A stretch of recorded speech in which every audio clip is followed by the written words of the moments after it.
the most respected person in the village was, of course, the rabbi, because you were religious, and maybe the butcher, but then all those who had studied. And the ones who went from villages to cities to study at religion schools, they were hosted by the families in the small villages. They could not pay for their stay, like overnight, but they paid by arguing and discussing and teaching. Knowledge has always been an asset that's been very highly respected in Judaism. And that's also one thing why we have survived. And modern individual, somehow they want to be more spiritual than the superficial world they are living in. So they're looking for something, but they maybe don't have the tools.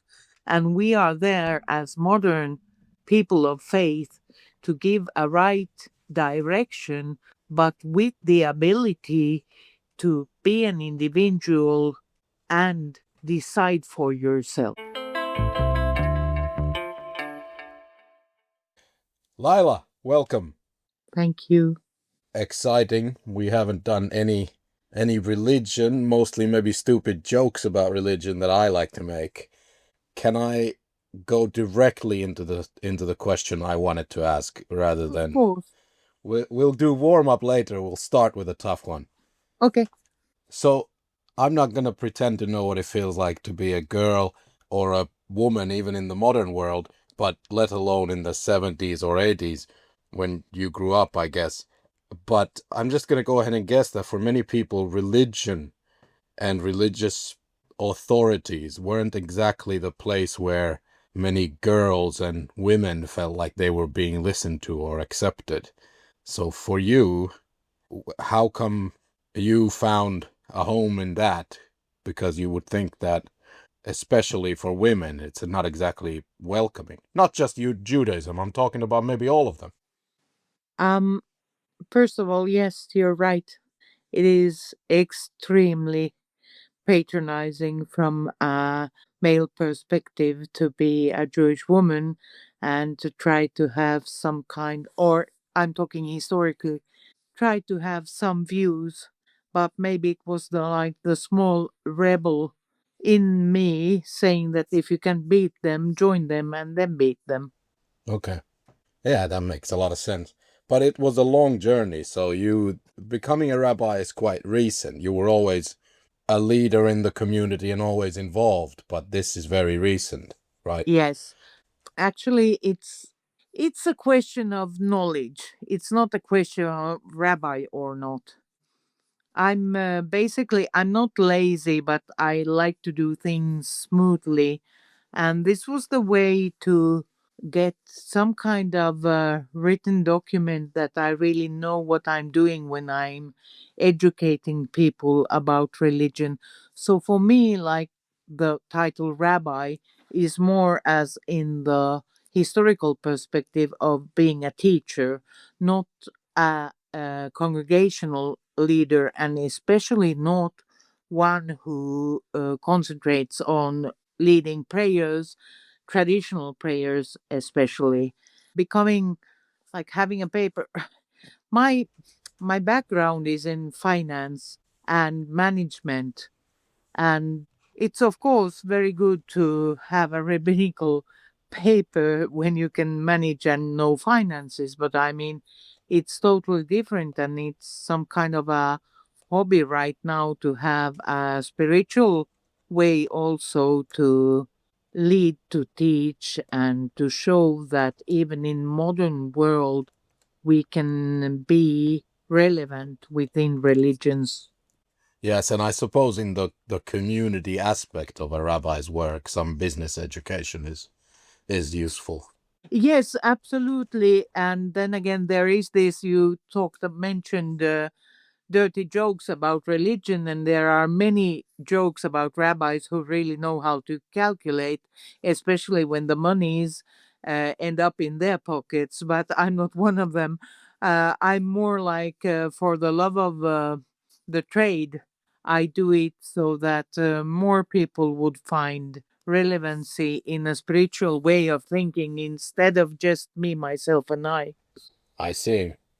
So, just with the for the basics, for people who don't know, what strain or sect of Judaism did you do your rabbinical education in? Because you grew up in an Orthodox community, but there are other options, right? And especially the Orthodox community may not be always so welcoming of female rabbis. Actually, it started also to become more open, and there are a few hundred female Orthodox rabbis right now in the world. But for me, it was pluralistic all the way.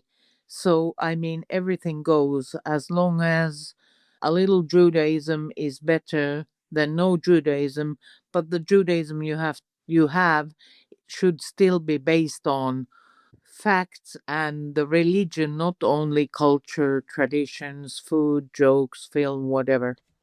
So there's a reference to scripture, even if it's a little bit more liberal, Yes, the a lot approach. more liberal. And one of the big questions I've been asking myself after having seen that there are also other denominations than the Orthodox is that how come we thought that we stopped brain work within religion in the 1800s when the world moved on and we stagnated. So I really welcomed to see the conservative and the reform movement and now the pluralistic one, which also caters to modern needs about non-binaries and same-sex and so on. It's the future. Yeah. No, I think so. And also mixed families, right? Exactly.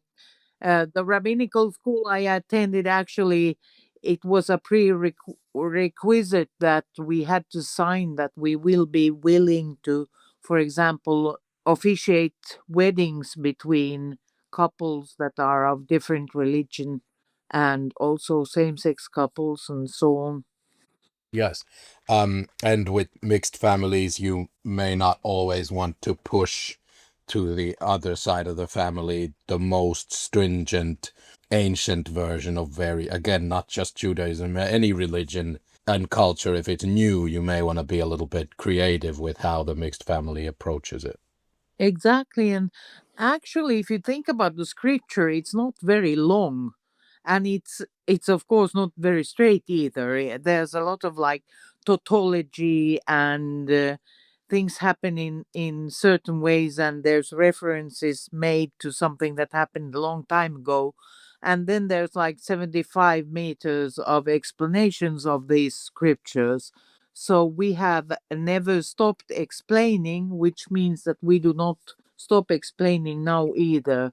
We don't follow the scriptures anyway, like it's written, except the Karaite Jews, a very interesting sect who only tend to what's in the Torah and nothing else. Even I've never heard of those. Oh, they are great. They have great traditions. For example, when you can't have milk and meat because it says in the Torah that you can't cook the calf in its mother's milk, they can have chicken burgers because they know it's not the chicken's milk in the cheese. Exactly, yeah. They can have chicken and cheese. So to explain to the non-initiated, kosher rules basically are based on this more or less one or two sentences in Exactly. the Old Testament that say don't cook the calf in its mother's milk. And to me, that always sounded like an ethical commandment, like don't do weird and disgusting things with your food. Actually, you've hit the bullseye with that, that it's a code of ethics and it's within the individual to make sense of the ethics there. Heavy Judaism puts a lot of power in the individual and their thoughts and their decisions. There is no one else than you yourself that can resurrect yourself. There's no other resurrection except with your doings and thinkings, and I think it fits very well in modern world. Yes, doesn't fit very well with the establishment, though. And this is not to challenge you or blame you for what religion has been in the past or still is, but that does not sound like a lot of things preached by more conservative. Yeah, but then again, it's a question of how the individual chooses. And modern individual somehow they want to be more spiritual than the superficial world they are living in. So they're looking for something, but they maybe don't have the tools. And we are there as modern people of faith to give a right direction, but with the ability to be an individual and decide for yourself. Yeah, but all that sounds so very reasonable. And then you're not giving away any of the things that then come with religion, like solace in the face of disaster or death or just aging, and community and all that is still there, but the religion aspect is a little bit more malleable to the modern world. That's very cool. I did want to ask you though, so in this strain of pluralistic Judaism, which is quite new, it's not something I'm particularly familiar with. The other strain, so orthodoxy, has nothing to do with how religious you are, right? It's a more of a sect of Judaism, or one of the main branches of Judaism. And then you have conservatives and liberals. How do they all relate to this new pluralistic approach? Well, for example, at rabbinical seminar, our teachers were of all of the mentioned denominations. So we don't just do like a lighter way of Judaism. We have to learn the basics. Reforms and liberals, they of course relate very well to us because their ideas are basically the same. The conservatives, they like the liturgy that's there already, and some of the more orthodox conservatives like, for example, the Shabbat rules, like you can't work or do labor or use electricity or whatever during Shabbat. And then there's the orthodox who really go according to first the scripture and then the old rulings on what it really means, what's written in the scriptures.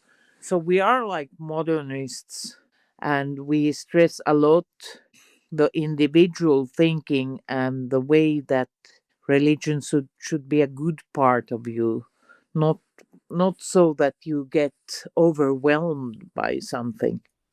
Yeah.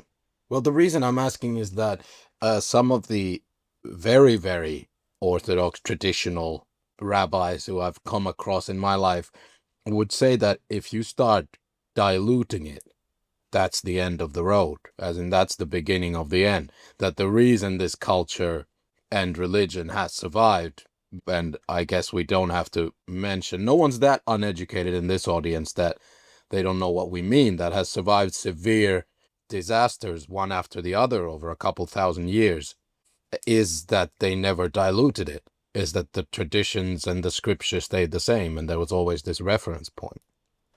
The scriptures are still the same. It's just that the way we see them and the way we transfer them into modern society is a different way. I would say right now, in the world as it looks like now, it's more probable that especially small entities of orthodoxy cannot survive because there's not just enough people to carry around it and to remember the traditions. It's like Judaism is also, it's not only religion, it's also, like I said, culture and traditions. But it's not a given fact that if you don't keep everything, that you don't keep traditions or that you don't carry on traditions. You just carry on the traditions that you are most comfortable with. There's also no given fact that if you give in to learning about other cultures within your family, for example, in mixed marriages, that it would hurt your own identity. I don't believe that, but I do believe in education. And it's not so. I know very many Orthodox people and even conservatives think that the reforms, they don't know anything. And that's why they can live and say they're religious in their progressive way. But it's not so. We have to know all the bases. It's like common sense in the society. If you study economics, you have to know the basis before you start to hurdle. So the same thing with religion. You can't start doodling around if you don't know the basis, that you know why it is said so and how you will be able to accommodate it in your life. The problem with religion as I grew up was that it was more of like I was scolded if I did not do this and that, or if I did do this and that that was forbidden, but I was never educated in why. And I always had a bad conscience. I was already grown up when I understood that one of our, or our biggest holiday, our Yom Kippur, the Day of Atonement, is not a sad day. It's a happy day. I mean, Really? it's enormous to understand suddenly that yes, we are sorry for what we've done, but we are happy because we are given the ability to be forgiven and to become better. Yeah, that is new to me. I always, growing up Jewish, the Day of Atonement was definitely a boring day for a child It and a was a sad boring. day. But for example, my kids, we were not religious at home. But on, what they remember from Yom Kippur was that it was exactly the day when we took a walk in the Central Park. Hmm. Yeah, I think we did cemeteries maybe in our families. No, I think they are closed here at home on that day. But before, yes, and you do that before Rosh Hashanah. Definitely, you empty your sins to the river and you do visit cemeteries. Maybe. Interesting. Mm. Uh, a couple of thoughts there with your education and the specific strand of Judaism you've chosen and are a leader in now, I suppose. Any arrogance, just personality wise, just individual rabbis? Because the few Orthodox rabbis that I've come across, the ones I respect are the ones who are like you, who are educated in everything else as well. That, you meet a lot who are very, very intelligent, but everything they say, the only reference they have is pretty much one book and its derivatives. The ones who have read all the books I have read as well, they are the ones who are interesting. But any arrogance there, because their education often is a lifetime, or even if they get into it later, it might be 5 years, 7 years to be a Orthodox rabbi. Absolutely, and also I want to stress that the reason why our school was quite quick was because they do not offer you a bachelor's or master's. They require that you have any kind of bachelor's or master's before you can apply. Ah, you have to be secularly educated from like an Absolutely. accredited Yeah, institution. of course, the bachelor's or master's can be in Judaism, but you have to have a university degree because normal rabbinical schools usually then offer a master's program, and that's why it's also a long time. Well, I'd like to tell you because it's very interesting. I met several rabbis during my journey to becoming one myself.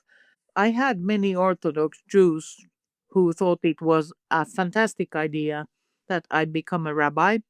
One Orthodox Jewish rabbi told me that, well, Laila, you know what I think about that. And he was like patronizing. But all others have been extremely supportive and thought it's amazing. And also, the conservative rabbis I've come across have been, because of course these are people who know me personally, have been very supportive, even though they don't support the idea, because they think it's some kind of like light Judaism, like light Coke is without sugar, then pluralistic Judaism is like Judaism without the essence, but it's not like that. And it's also, I think it fits me very well that the liturgy we go according to is we have a freedom to choose, and our liturgy is non gender. So everything I write, for example, in my sermons, or if I have some kind of religious officiation, like yesterday I did a funeral, it was totally non gender. I do not talk about God as man because we don't know. Okay, well, pause there for a second. So that's a big thing then, because then you are removing a major part of these ceremonies, which is the Hebrew language, because that's a gendered language. How are you doing anything in Hebrew if it's Uh, I add, for example, God of our forefathers. I will add God of our forefathers and foremothers. So at least there's something. In our liturgy, we can use also the local language. In Finnish, it's no problem because it's non gender. But in Swedish, I will rewrite, and I will rewrite the godly name that's male into a non gender name of God. We have lots of them, like 78, so we can choose. I do believe you when you say that lots of Orthodox rabbis have been supportive. First of all, you're a person who's been a very respected community leader, so whatever you're doing will be supported by all the good people around you. But there is a whole world of Judaism that would say this is all blasphemous. We're talking about those who live in a more cult bubble environment, maybe only speak Yiddish. You can find them in Israel, you can find them in Brooklyn, you can find them in London even. This hardcore Orthodox Judaism will not be happy about any of this, right? I Because the know. people, yeah, I'm just saying the people you talk to, even though they might harbor fairly traditional views about religion, they still are people who touch base with the modern world every day, and they come into contact with it. Whereas there are hundreds of thousands of Jews who live in those bubbles with none of these ideas have ever even entered there. Yes, but this is exactly the Judaism that will shut out all other Jews who live more secularly if Messiah would come tomorrow. If our Messiah would come, the very religious won't count us as Jews anyway because we don't go according to 613. That's the amount of mitzvot, of do's and not do's that we have in our religion. So those 613 commandments, unless you follow them literally according to the hardcore people, you're not Jewish anyway, therefore you might as well not care about what they say, right? Well, actually, we can't follow all of them because there is no Eretz Israel. I'm not talking about the state of Israel, but the biblical land, it's not there. So there's a lot of them commandments that you can do anyway. And if you don't live in Israel, there's a lot of commandments you can do. But the essence is there. You should follow 613.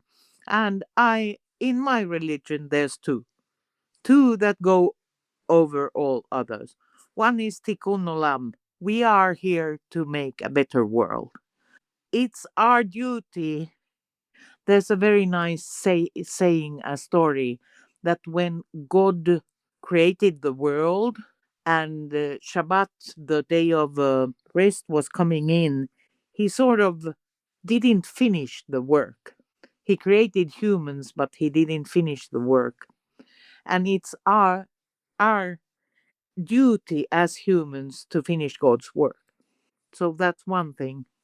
I can support all of this. I would consider the day of rest a great commandment, the Sabbath. When I was living in an environment where the Sabbath was observed to the point where shops, unless they were specifically catering for those who didn't want to observe it, were closed and all the services were closed, I was so annoyed by the day of rest. Usually because it was a Saturday and I was young and I wanted to party and whatever. But now I miss it. I think that is a fantastic idea to I'm sure the hardcore economists would say that, oh no, you're lowering productivity and all that.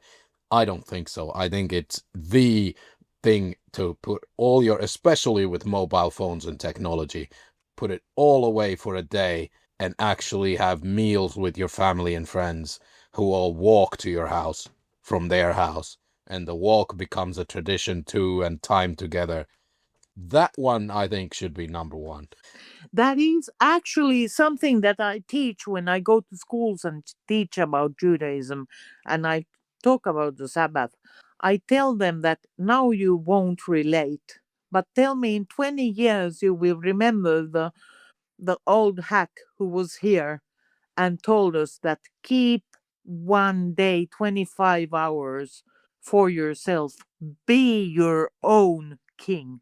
That's it's all about showing yourself that you don't need the mobile, or you don't need to play Word Feud or GTA or whatever you are playing on the FIFA on the PlayStation. You need to do what you want to do. And for me, it's not always Saturday, but I try actually to keep it. And it's one thing you say economists might say that it lowers productivity, but I think on the contrary, because it's an it's a venom against burnout. If you are 25 hours per week, your own self, you do what you please, when you please, you don't check the mobile hysterically, you don't hurry here and there and everywhere, your mental condition will be more Yeah. stable. I am very on board with this, what you said, be the king of yourself and forget productivity. What it does is it lowers consumption for a day. Mm. And for me, the most offensive thing anyone can call me is a consumer. I feel like that's the worst you can be. Like, don't be a consumer. That's like, be your own king is a much better message, and lowering consumption for a day each week is can be nothing but a good thing. Well, it's you can also look at it that the other way around. Religious Jews, they eat like royalty. It's wrong to say king because you can be the queen of yourself also. But you can be the royalty of yourself, and they also consume more food and usually also more expensive food during the Shabbat. So they buy it on Friday, so consumption in that sense spikes on the Friday. Exactly. Or yeah, but I mean consumption of social media and PlayStation Mm. games and all that crap. At least that stops, and internet shopping for expensive things you don't need. So I'm No. happy that can go away for a day per week.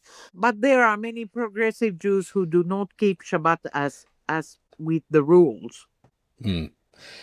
You kind of skirted on the subject there, and I know how to bring this up. We're not going to solve anything here today, and we don't need to maybe discuss the conflict too much.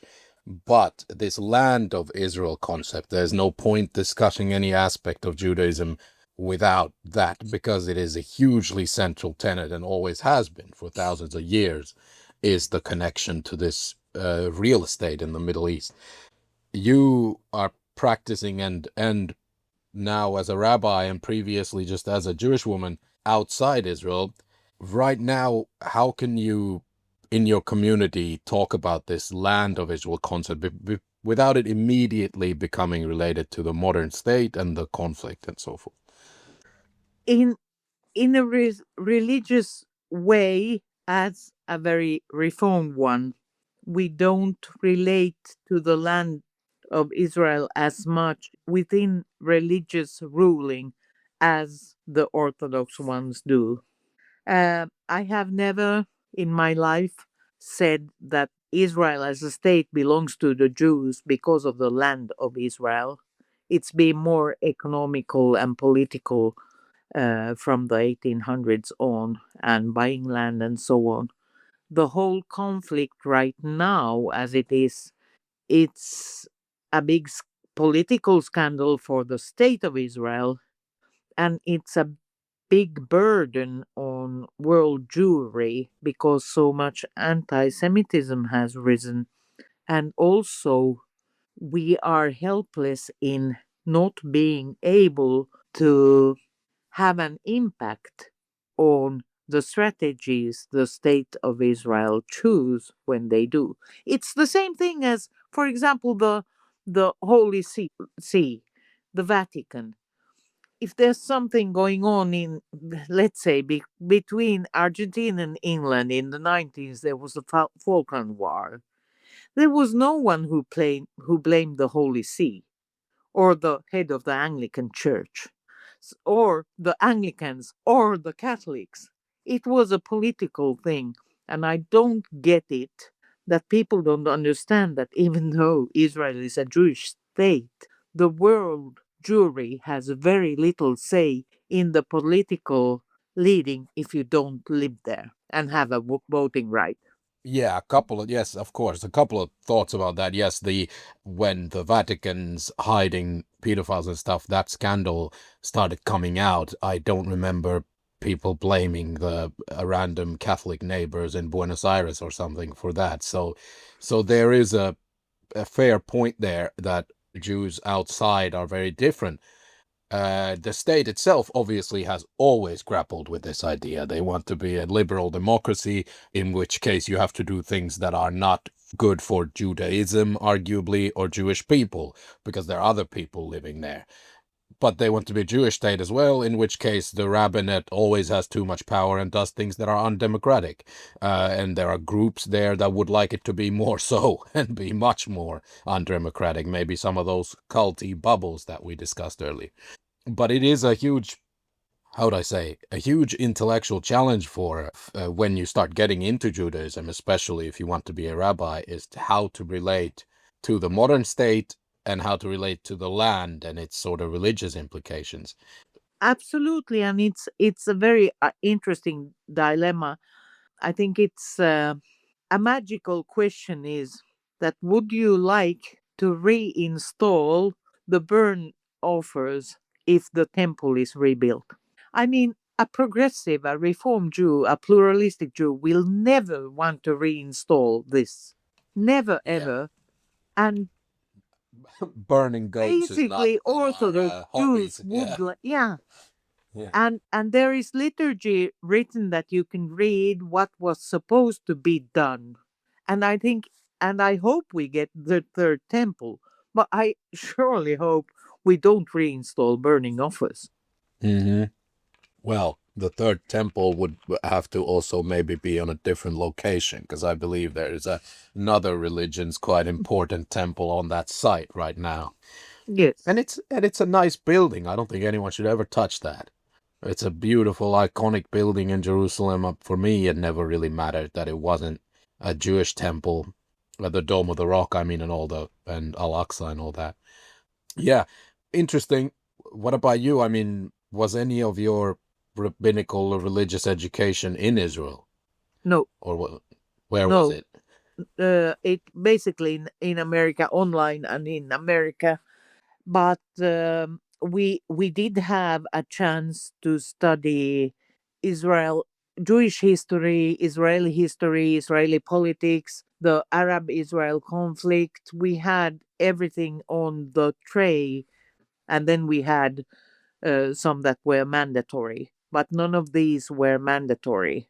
And I did not, as I've been an advocate for the state of Israel a long time, so I did not re-study them. I studied something that I felt I needed more. But also, I'd like to go back to the individual. First, like I said, there were two major things that I think are good, and the other major thing is to be a mensch, to be a real human being, to help others, to respect others even though they are different. And I had this wonderful course. It was just half a point. It was called Inviting Jewish Spaces, and it opened my eyes on especially how we are unwelcoming in smaller Orthodox communities to the ones that come from outside. even Jewish by choice, not maybe that much, but some, but especially Jewish persons who choose to live with or marry a non-Jew. And I could see my own family's destiny in this, and it hurt. It hurt to see that our community centers, our synagogues are not always welcoming, and with today's specifically stressed ability to be and feel the same with all other people, regardless if you have some kind of challenge in your life, either physical or mental. It's devastating to see that our traditional institutions don't have the skills to rebuild or redo their programs so that they can be included. And many, of course, the more modern ones are aware of it. But I'm so happy to see that some of the Orthodox institutions are also beginning to see that there has to be some kind of development in what you require of people who do not meet the standards that are normative in our society.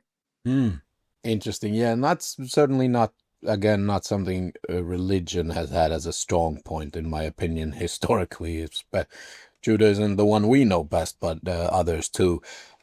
But here is actually quite there's even a socialist idea behind this. Marx said that to everyone according to their needs, and everyone gives according to their ability. And I think basically religions should have this approach, because we have to have spirituality in this world in order to survive. We can see what's happening in the world when you have people who only look out after their own, either themselves or their own small group. We need to be much broader. And that's why I think religion is a fantastic way of applying socialism. Yes. I think you have a great point there about what I've observed about Jewish communities I've known in my life is for the outsider. I don't know if this says more about Jews or about the outsiders, maybe about both, but they can be intimidating, or people think it's all hidden, not very welcoming. They don't know much about their Jewish community that might be in the same neighborhood and don't feel like they're invited in. This is often true. I think you're right about that. Once they go in, they probably have fantastic food and the night of their lives, but they don't feel welcomed. So that's part of it, is very insular, very inwards looking. And Yes. especially when this conflict in the Middle East flares up, it becomes more so. They look more inwards. Absolutely, but then that's also a good point to raise right now in today's world. It's where does the Jew find a safe space?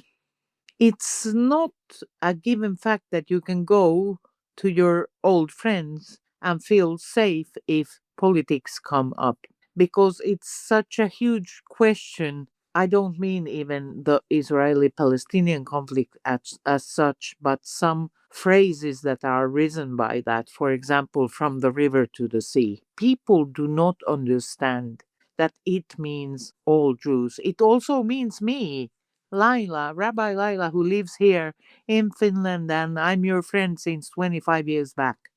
You can't tell me that you go out on the street shouting it. So, to find a safe space in a very secular world is very hard. And I think this conflict has done harm to the outside Israel Jews by forcing them sort of to go into a cocoon or something. Yeah. So you'd see it more, said that it says more about the outsider than those on the inside. That's probably, that's fair. That could be the case. Um, First of all, shouting from the river to the sea is stupid in the first place because the river's not there yet anymore.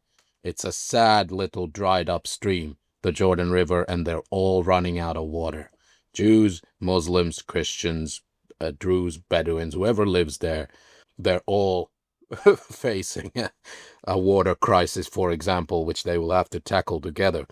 Things like that. People forget these people live amongst each other, and their fates are intertwined.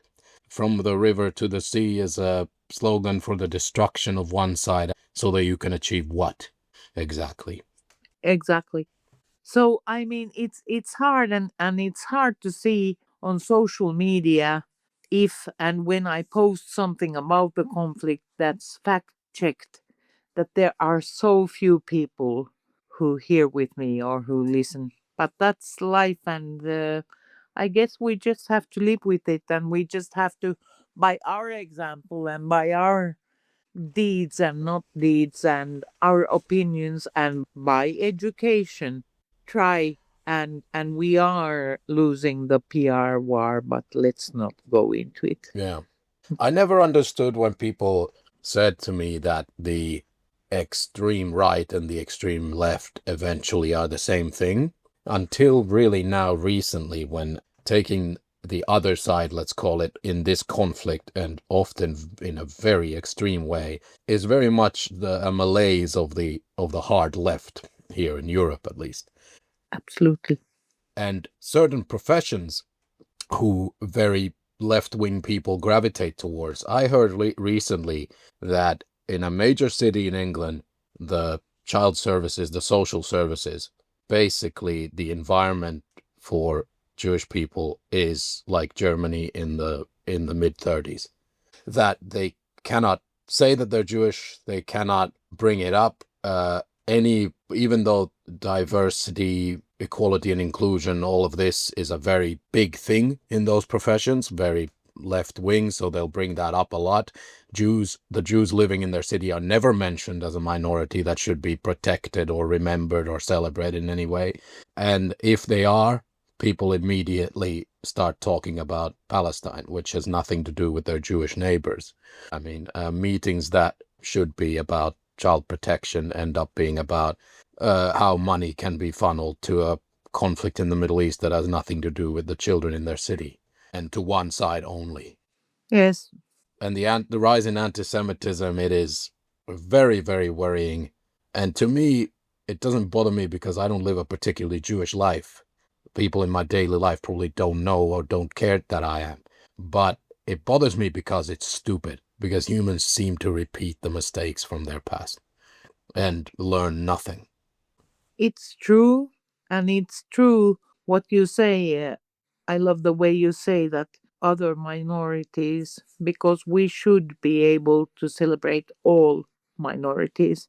I have one specific example from Finland. There's totally women-led religious network here with all kinds of religions, and as crazy as it sounds, the events they host are safe spaces because we concentrate on religion. We do not talk politics because it's not relevant when you are talking about religion.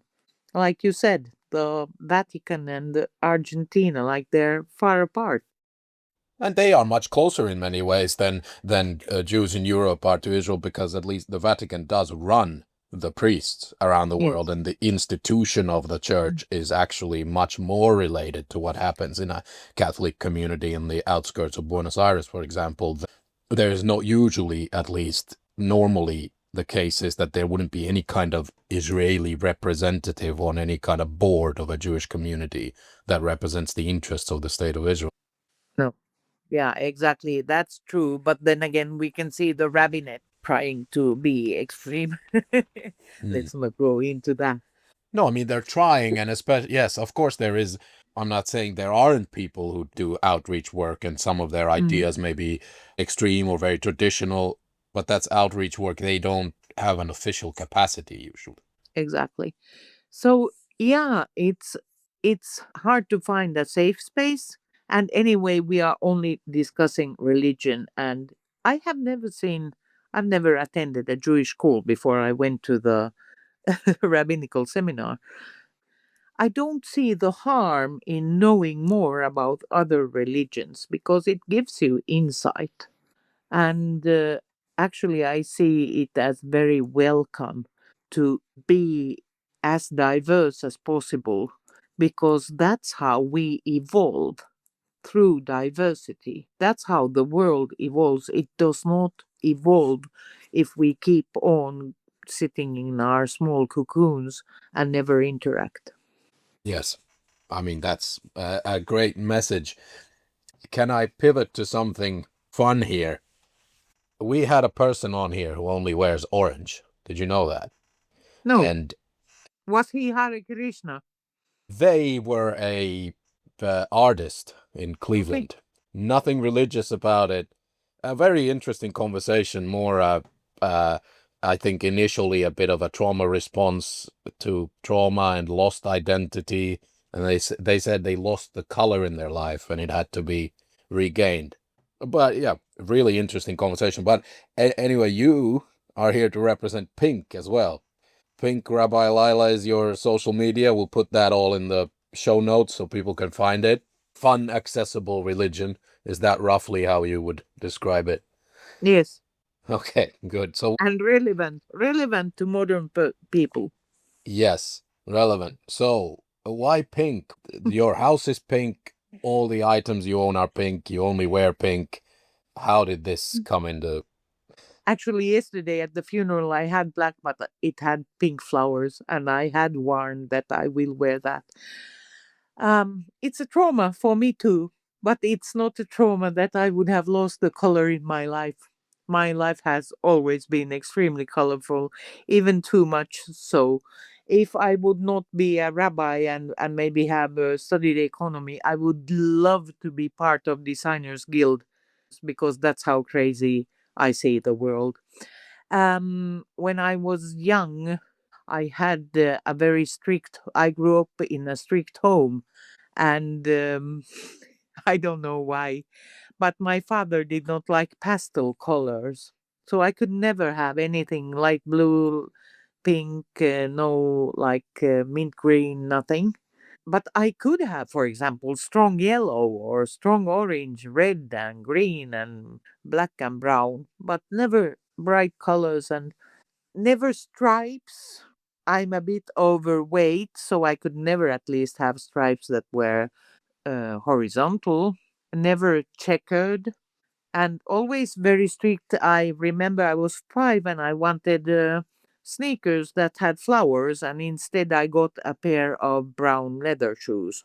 Like, so little by little, I started going from these greens and browns, especially first towards blues and then orange. Actually, orange and pink are my favorites, and white, and of course jeans. And jeans, I mean, my dad didn't like jeans. He said they were worker pants. I always wear jeans, or very often wear jeans still, but they have to have something special. Originally, they were for miners and laborers. I know, but not like in the 1970s or 80s. Yeah, so little by little it turned from specifically orange, pink, or violet to only pink, and now even more to more like baby pink and rose instead of the hot pink. But combining all these pinks, it's fantastic. And it's also a color which, if you combine only two pink colors, they might cut.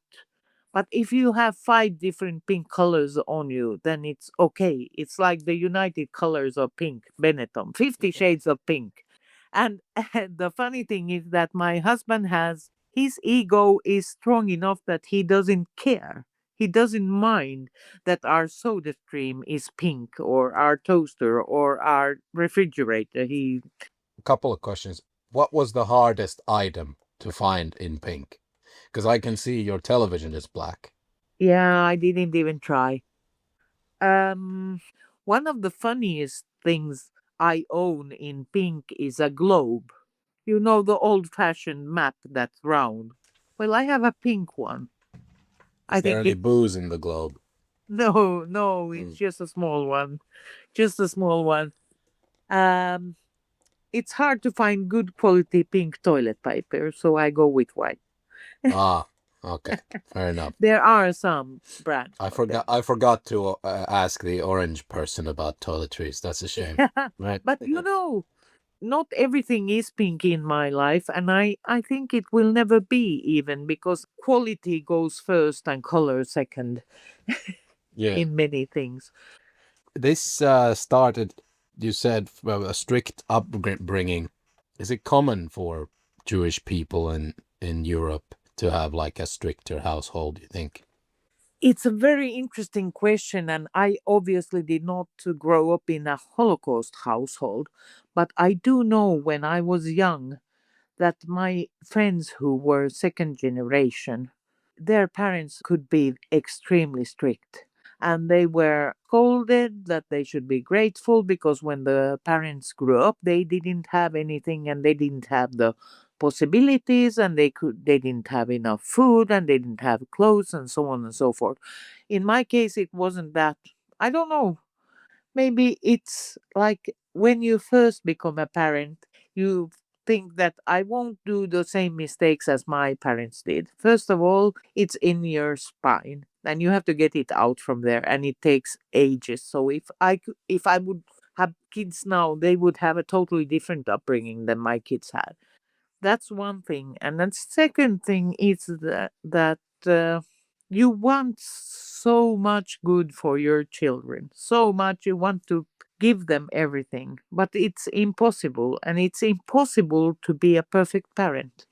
So I just think that my upbringing there were not enough good nerves for my because I've always been extremely lively and it can be somehow overwhelming many times, so I think I was too overwhelming. Yeah. I remember from maybe from my childhood, like certain elements of the old shtetl, the old Jewish village in Eastern Europe, were still there. But I suppose, I mean, gradually they'll go away, except with those who are still raising their families the same way they always did, the very Exactly. hardcore. But it's a known factor in psychology that second and third generation children do have problems, and there's a real science on this issue also. But for me it wasn't that. It was just different, and it was maybe the statal mentality and then the roots in an orthodox upbringing for my parents and then not living up to those standards.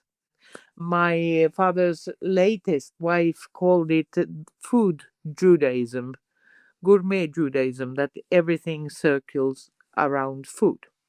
Yeah. Food and reading or learning, right? Yes, Similar maybe to the stereotype about Asian families who move to the Western world, where you have to be better than your neighbors at school because that's your ticket to be above persecution and success yes. is very much. But this is maybe more in secular Jewish families. I think religious families don't so much care about your secular success, but in more assimilated Jewish families, very much academics is pushed. But you mentioned before that Judaism has had to flourish in all kinds of conditions, and one of the things was that we had the mentality of being like a small village mentality and everyone lived the same way, and that was the orthodox way. Maybe one of the things that kept us alive was the thing that we had to know. We were educated. The most respected person in the village was, of course, the rabbi because you were religious, and maybe the butcher, but then all those who had studied. And the ones who went from villages to cities to study at religion schools, they were hosted by the families in the small villages. They could not pay for their stay, like overnight, but they paid by arguing and discussing and teaching. Knowledge has always been an asset that's been very highly respected in Judaism. And that's also one thing why we have survived. I remember, this might sound like bragging. I was the lady on the board of the Jewish community, and we hosted the Nobel Prize winner Elie Wiesel. And because I was the highest ranking woman, I sat next to him, and I was like 26 years old or something, so I was really young. And we were discussing, and he asked me what I do, and I said, actually, I'm studying, but I'm working because we need the money. So I don't know if I will ever finish my studies. And he looked at me and said that he knows that knowledge is the only thing the persecutors could not take away from him. Knowledge was never taken away from him when he was persecuted during Holocaust. And this, what he said, it sort of rang in my ears. And 10 years later, when I finished my bachelor's, I actually wrote to him and said that his words were something that also carried me. And I also got a reply letter. So, yes, knowledge. Yeah, that's definitely been the approach of the Jews. I've a lot of truth there. I think it's we've discussed before, for example, gypsies or Roma people, and we discussed their educational attainment with randomly in an episode about prisons, because the person was also very knowledgeable about the way of the road. Um, their knowledge seems to be different, more practical things that they live in, because they have the opposite approach, that they don't participate in the outsider's education after a certain age. After the law, this is generalizing, but after the law allows them to not go to school anymore, they don't. And Mm, many even before then, they just quit. So that it's almost like the opposite approach. But I mean, they have survived. They're around with their they have lifestyle survived, still. yes. And their culture has also survived, even though they also have been extremely persecuted. I have an anecdote about this. My youngest brother, he's big and dark, and he uses hair wax. And when he was young, we lived in the West, and he was out in East. And there was a big gang who approached this gang from the West and said that now let's get into a fight. And then they saw my little brother, and they said that, but you're probably one of us, so we won't beat you. So they also had this kind of, Yeah, they I also can keep I can together. see how a Jewish guy who slicks his hair back with hair wax could be mistaken Mm. for a gypsy. I was also mistaken for a gypsy when I was a bit older, and I used to wear big golden earrings, and I was out at the bar, and I was surrounded by the Romas, and they asked me if I'm one of them because they didn't want me to be, or they didn't want this girl to be out in secular clothes in a bar. uh yeah, because I was that age. But I told them, no, I'm sorry, I'm not. I'm not Roma. So yeah. Yeah, interesting. So, what about your family? You got into rabbinism later in life. What was the reaction? Did people around you think that you've lost it now and that it's downhill from here, or how did they react? No one in my family condemned me. And I do have also non Jewish siblings. And actually, one of them at least said it was a great thing. My own, like my own family, my husband and my children, well, they are used to me. They are used to that something exceptional will happen sooner or later. My husband was joking about that. He will write on social media when I had my exam that, oh shit, I woke next to a rabbi this morning. But he didn't, because he saw how much struggle and how much time I put into the studies. He did not believe that they were so, it was hard to achieve. I actually, there were many subjects that I loved and I was good at, but Jewish law, the halacha, I thought that if I will survive this, then I will survive everything, because it's so different from the way of my thinking and my creational, like I have creative methods to try to solve problems, and it was so creative that I couldn't see the line there. My kids, well, they are they're used to their mom. I don't think it somehow moved them that much. This summer, I think, though, that my son saw that it is an integral part of me because he went to do two weddings which I was officiating. And the two weddings, they were so vastly different from each other that I really catered to the needs of the couples. But I think he will never want me to be officiating his wedding. I don't know. I'd hope so, but I don't know. And my daughter, who used to have a Jewish job, so there at her work, well, I was known like from before maybe, but they gave me even a platform to write about my ideas in their annual review. So I feel comfortable with it, and I think they feel comfortable with it because what it has done to them, like not my own family, but like the larger, my siblings and their families, is that I have had an easier way to elevate our feasts so that they are family friendly and they are accommodating instead of being strictly stressful, which I grew up with stressful high holidays. It was terrible. Instead of that, that they would be relaxed and fun, and a fun way maybe to teach the kids a bit. And it's changed, I think, most of us who participate. It's been so much easier. Do you get any interest from non-Jewish people who just want to learn something? A lot. And I hope I would have a platform where I could like reach out to them all and say that I'm starting this group or something. But it's an issue I confront because of due to security. Because like some of my social media is closed. So I have to accept people, and there might be a lot of people who want to follow me, but if I don't know who they are, I can't accept them. And this is information that comes from the community I belong to.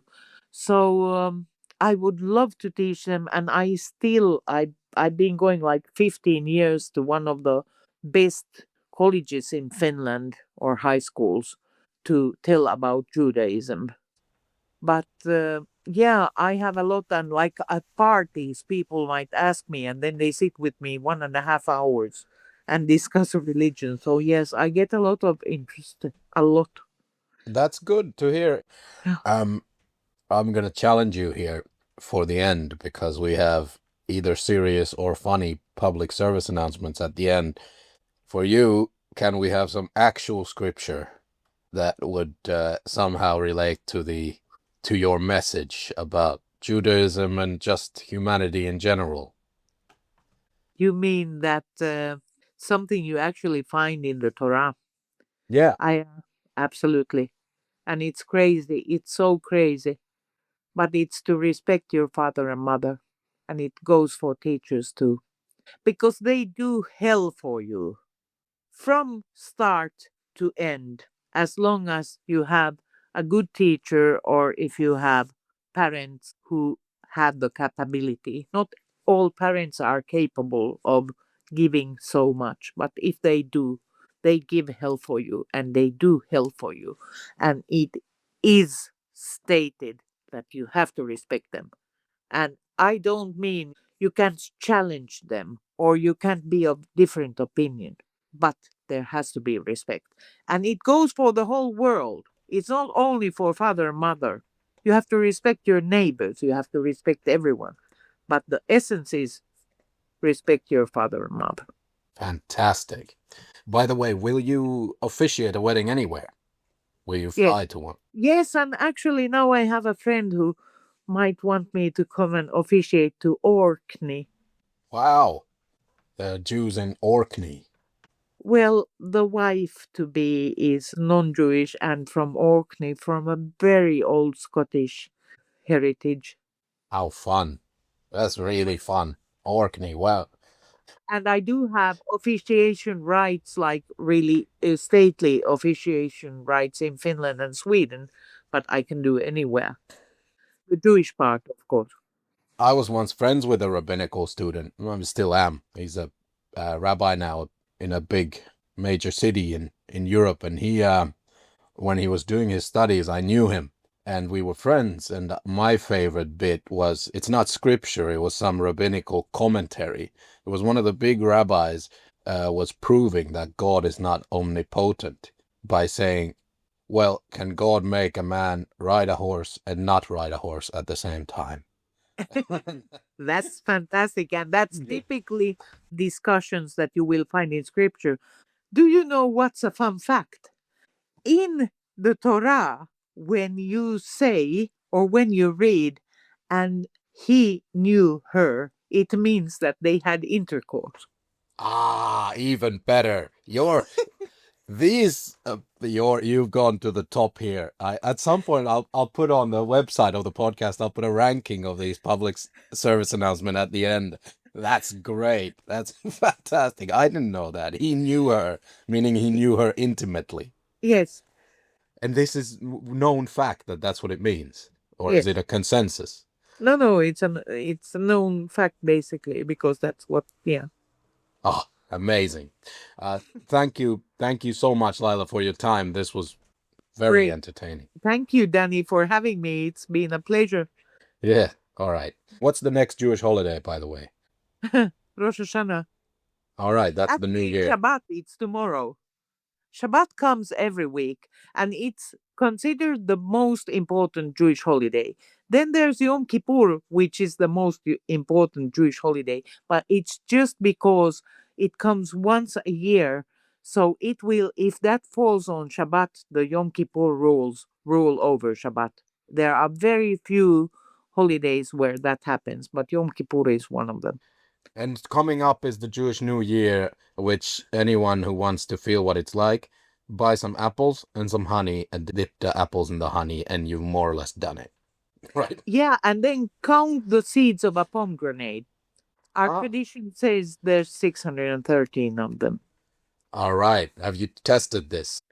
My one of my pupils tested and came around that count. He lost count in some Close. place. Yes, and it's 613 because that's the number of our commandments. Tell you what, I'll give God that one. I often argue with him, but I'll give him that one. That's cool if that's the case. Yeah.